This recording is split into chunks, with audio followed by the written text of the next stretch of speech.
നമസ്കാരം. ഇന്ന് നമുക്ക് വളരെ ഗൗരവമുള്ള എന്നാൽ ലളിതമായ ഒരു കാര്യത്തെക്കുറിച്ച് സംസാരിക്കാം. നമ്മളിൽ പലരും ജീവിത പങ്കാളിയിൽ നിന്ന് ഒരുപാട് കാര്യങ്ങൾ പ്രതീക്ഷിക്കാറുണ്ട്, അല്ലെ? അവർ നമ്മളെ സ്നേഹിക്കണം, പരിഗണിക്കണം, നമ്മൾ പറയുന്നത് കേൾക്കണം, എല്ലാം പെർഫെക്റ്റ് ആയിരിക്കണം എന്നൊക്കെ. എന്നാൽ ഒരു നിമിഷം ഒന്ന് ആലോചിച്ച് നോക്കൂ, നിങ്ങൾ അവരിൽ നിന്ന് എന്താണോ ആഗ്രഹിക്കുന്നത് അത് അവർക്ക് തിരിച്ചു നൽകാൻ നിങ്ങൾ തയ്യാറാണോ? ബന്ധങ്ങൾ ഒരു വൺ വേ ട്രാഫിക് അല്ല, അതൊരു കൊടുക്കൽ വാങ്ങലാണ്. നമ്മൾ ആഗ്രഹിക്കുന്ന സ്നേഹവും കരുതലും നമ്മുടെ പങ്കാളിയും ആഗ്രഹിക്കുന്നുണ്ട്. നമ്മൾ തളർന്നിരിക്കുമ്പോൾ ഒരു ആശ്വാസവാക്ക് കേൾക്കാൻ കൊതിക്കുന്ന പോലെ അവരും അത് കൊതിക്കുന്നുണ്ടാവില്ലേ?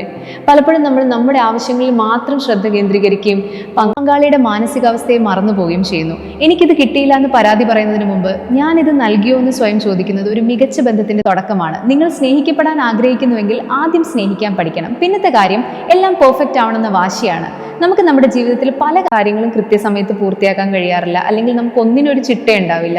പക്ഷെ നമ്മുടെ പങ്കാളി ചെയ്യുന്ന കാര്യങ്ങളിൽ ചെറിയൊരു പിഴവ് വന്നാൽ പോലും നമ്മൾ അസ്വസ്ഥരാകും.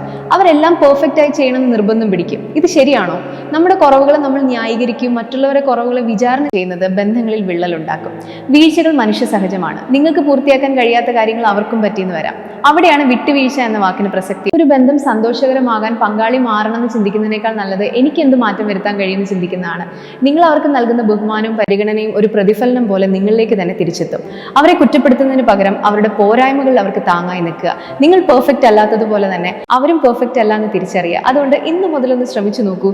നിങ്ങൾ ആഗ്രഹിക്കുന്ന അതേ സ്നേഹം അവർക്കും നൽകുക. നിങ്ങളുടെ കുറവുകളെ കാണുന്നത് പോലെ ഓർക്കുക, സന്തോഷമുള്ളൊരു ബന്ധം എന്നത് രണ്ട് പെർഫെക്റ്റ് ആയ വ്യക്തികൾ തമ്മിലുള്ളതല്ല, മറിച്ച് പരസ്പരം പോരായ്മകൾ അറിഞ്ഞ് സ്നേഹിക്കുന്ന രണ്ട് സാധാരണ മനുഷ്യർ തമ്മിലുള്ളതാണ്. നന്ദി.